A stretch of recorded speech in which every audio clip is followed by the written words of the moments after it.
This is the podcast Things That Caught My Attention, which is the audio version of me reading out episodes of my newsletter, Things That Caught My Attention.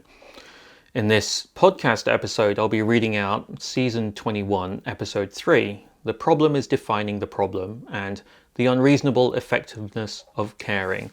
This was sent on the 15th of January, 2026. I'm not personally worried too much about AI completely devastating my work, but I may be completely misplaced in this assumption, though. There's a big fight going on about the usage of AI in developing software, and there's a really big continuum here.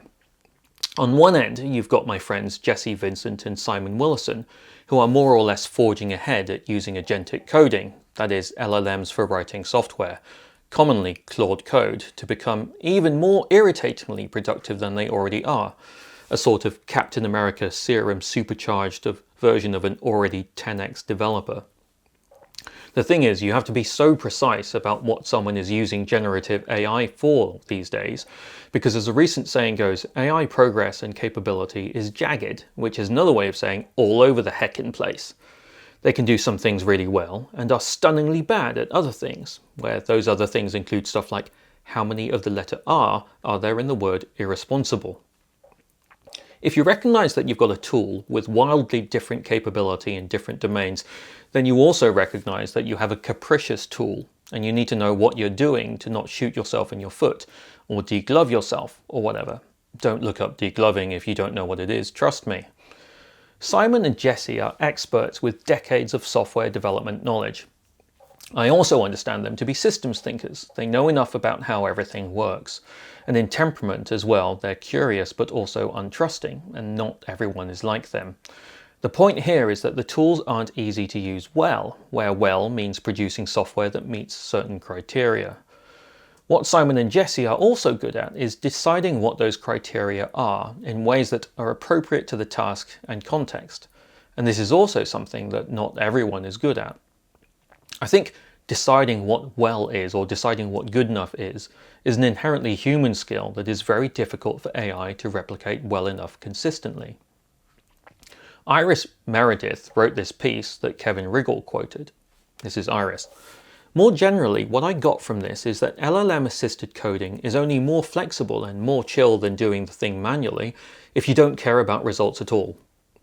The moment you start caring about a specific output, rather than something vaguely output-shaped, it all of a sudden becomes a whole lot more rigid and finicky than just writing the thing manually, and that's quite the opposite of what LLM assistants promise.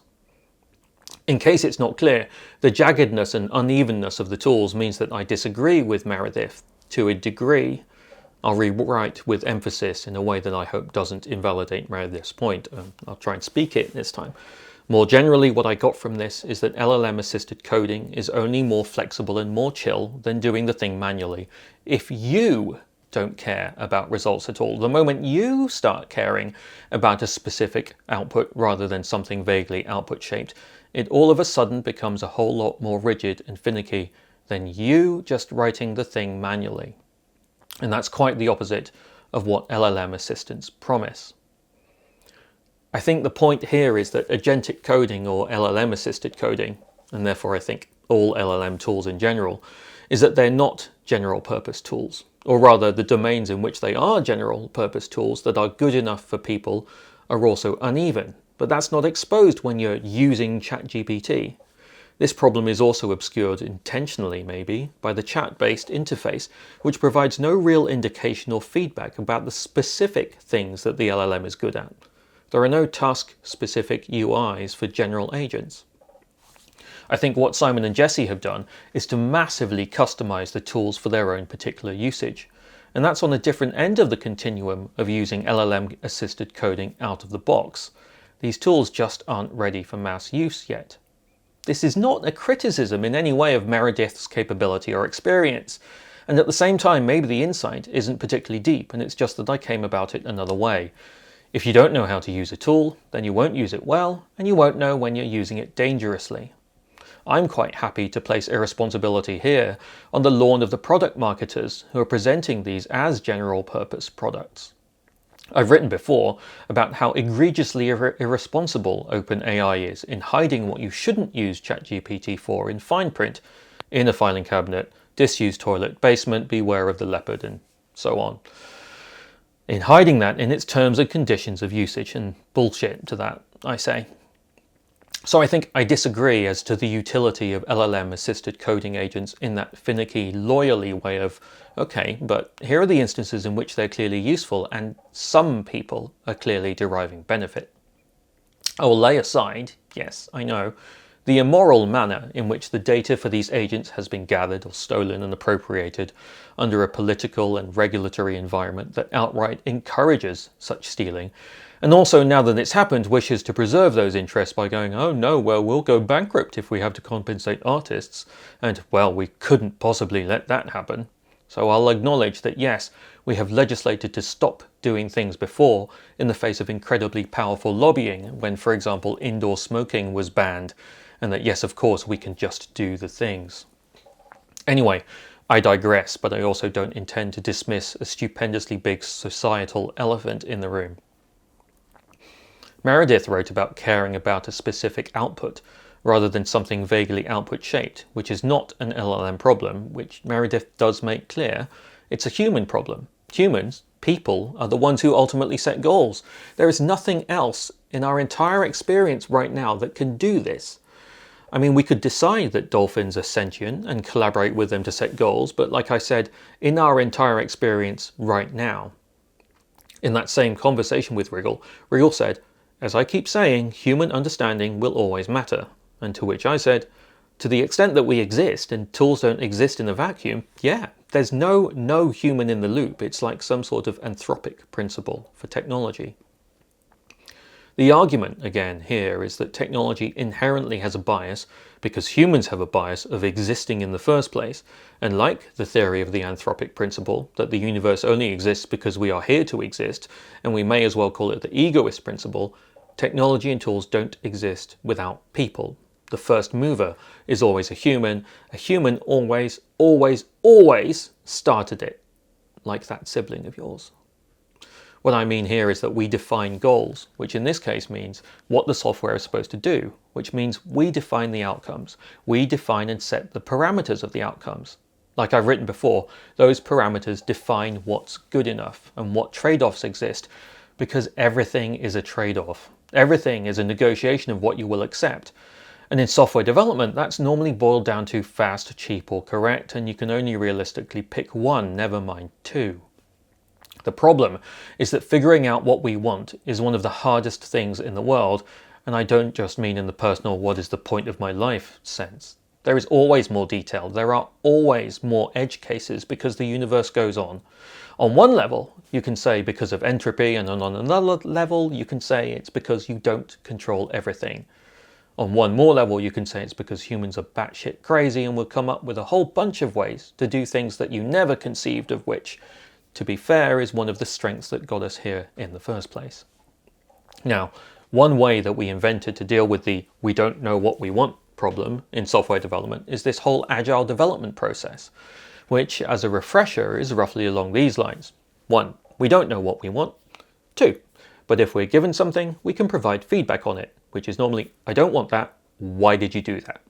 3, we can take that feedback and then change the thing. And then 4, repeat until the heat death of the universe.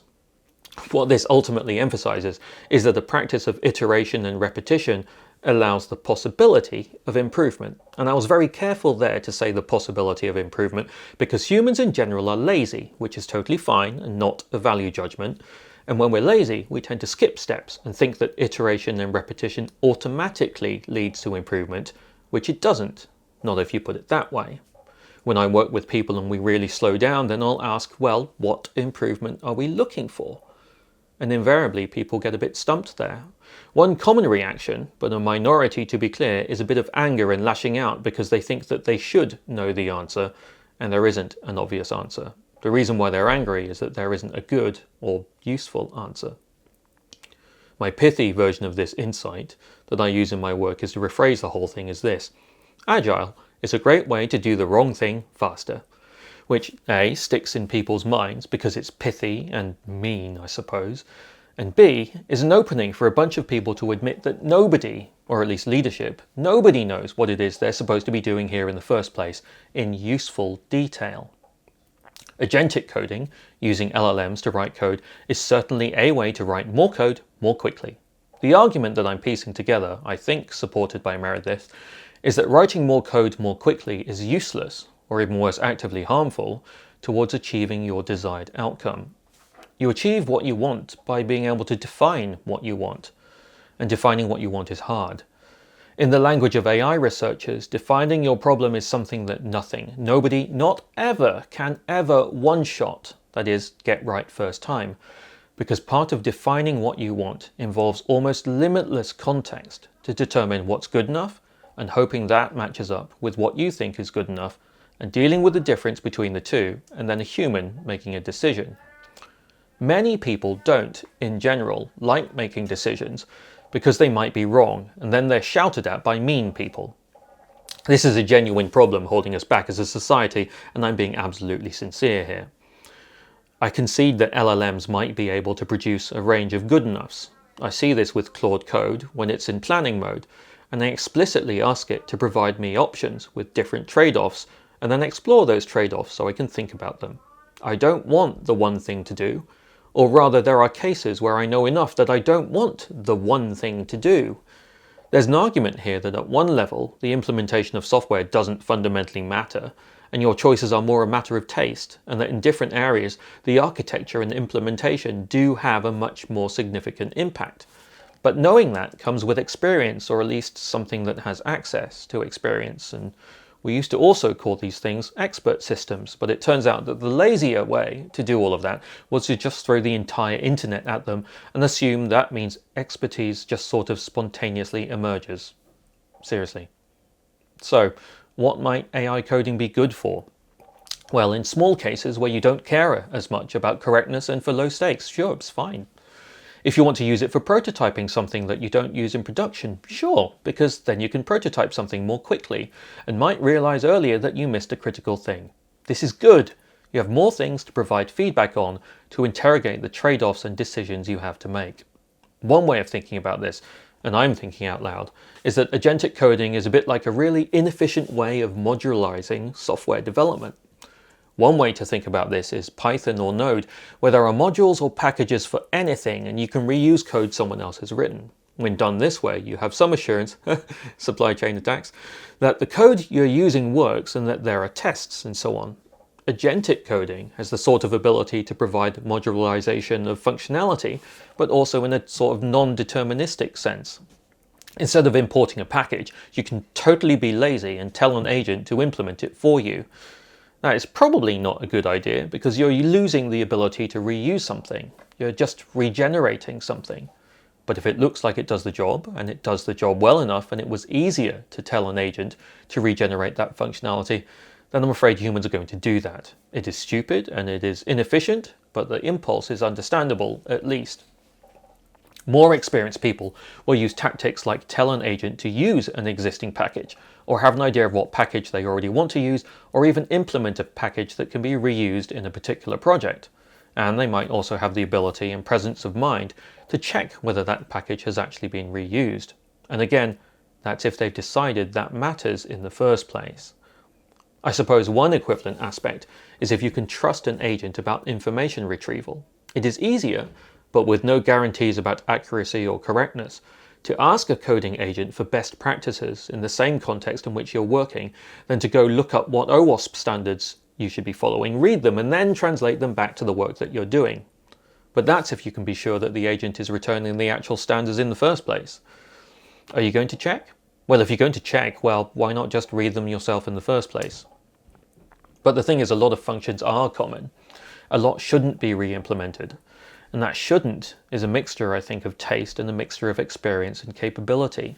Some people can keep and develop good best practices in their head and know when they're appropriate and when they're not, according to the circumstance and the context. For those common features, I don't know, things like reference architectures that can get you started, things like Django that Willison co-created. You just use them because they fit the problem that you're trying to solve. In what circumstances is it good enough to use a coding agent to step into the place of using existing packages or frameworks? An example question I might ask is, hey, I want to make a tool that my family wants to use. How should I go about it? And I think a problem right now is that unless you're someone who has the knowledge to say, don't fucking over-engineer it and build me a fucking React app, it just needs to be some HTML and JavaScript, which I think is what Willison does, then you're likely, I think, to get something that is kind of right but also not. Sure, maybe what you get is good enough, but I suppose the point that I've been trying to make for the last 2,600 odd words is how you decide what good enough is. Humans decide that using experience, which is the sum total of, I don't know, everything you've ever experienced. And then some sort of decision-making process that figures out what to prioritize and what to deprioritize. My standing point right now is that no model has anywhere near the capability to match a human in terms of that experience. A lot of discussion here is about world models and embodiment, which is to say that if you want a machine to make suggestions, or worse, decisions about things that affect humans, then it would be good for those machines to have the best understanding of the world in which humans live. The pitch from AI companies right now is that good enough for that world model is whatever you can access on the internet by hook or crook. And I think that's a combination of a business decision driven by, wanting to make money, and a particular mental outlook and philosophy of a particular temperament, which we may well as loosely label as overly STEM-focused and reductive, that of course the entire internet represents the sum of human experience and is good enough.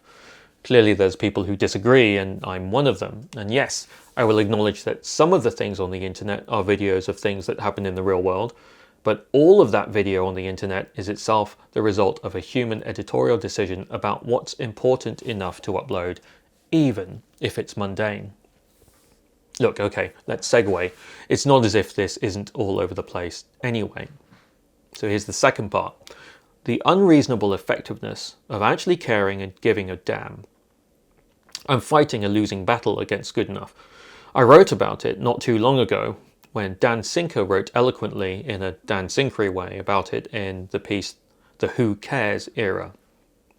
I was talking today with an organization design professional and the perils of being a systems thinker. She was talking about seeing baggage claim at an airport and realizing that it could be organized in a different way so people wouldn't have to wait so long. I talked about how I have a hobby of taking pictures of signs people have to put on things, like on the inside of the door at a hospital toilet, where a makeshift sign very clearly tells you how to lock the door, because how you'd assume it locks is not actually the way that it locks. Here's a story about the door. The door gets bought because the building needs a door, and the requirements for the door in this case are, say, is a powered door suitable for an accessible single-user bathroom, and then, presumably, the physical requirements. Maybe an architect puts these requirements together, or the general contractor, and then the client signs off on them, and then, ta-da, you've got a renovated ER wing. But this door is a shit door because, hey, guess what? Now, this is a bit facetious. Nobody thought about how a door is supposed to work and made a bunch of assumptions. I get it, we're all busy, we're all burnt out. But I genuinely believe that if someone actually had given a damn and had thought through, then the nurses, invariably this stuff is done by the people who have the most contact with the public using a service, or the users or whomever, the nurses wouldn't have had to make the fucking sign and just keep making sure that the sign was visible. Just get a fucking door that works properly. It is horrible that it feels like a luxury to be able to care in your work. No, wait, that's not quite right. People do care. It's just horrible that it feels like a luxury to actually care in your work. I mean, it's not as if you're working at the world's largest retailer that also happens to be obsessively focused on the customer, because that retailer definitely shows signs of caring.